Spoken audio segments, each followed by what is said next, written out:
KTN News.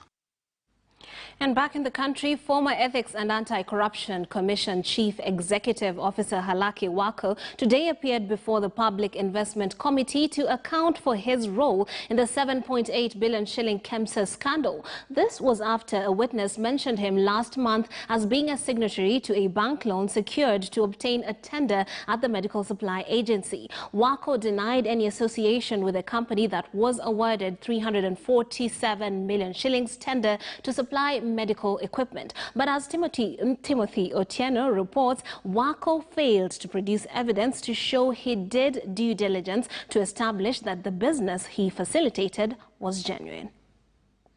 In the 2016-2017, the former head of the country's anti-graft body would finally appear before the Public Investment Committee after failing to heed summons to appear before the same over graft allegations touching on the ongoing KEMSA probe twice.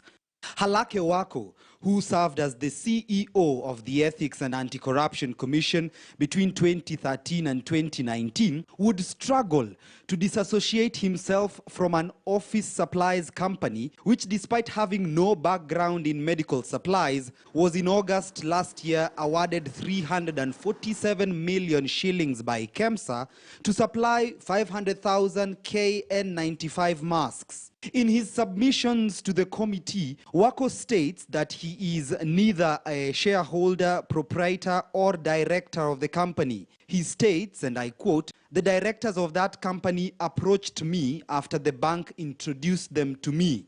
I was just a guarantor and an observing signatory." End of quote. The documents he has been able to table regarding his involvement in the whole financing, from letters that were written to KEMSA by the bank that did this whole transaction. In the documents tabled before the committee, which KTN News has seen, Waqo signed to be a guarantor for the Azure Commercial Services for a loan to a tune of 179 million shillings. Waqo offered up title deeds to parcels of land he owns as security on behalf of the company, which was established in 2017. How did KEMSA know the price at which you can be able to supply it? The former head of the country's anti-graft body was roped into the multi-million shilling saga involving KEMSA last month when one of the company's directors, Zubeida Nyamlondo, appeared before the committee and mentioned Waqo as one of her guarantors. Why did you opt to supply masks instead of chairs and office equipment? we are not specific in one area. We just do supply of everything. Before issuing out the loan, the First Community Bank wrote a letter to KEMSA to confirm the authenticity of the tender on Monday, 11th May 2020. KEMSA wrote back to the bank on the same day, confirming the validity of a commitment letter issued to Azure Commercial Services to supply the masks. How did you get pre-qualified as a supplier? Let's start with that. We saw an advertisement, they did, and we thought we were capable of, so we applied.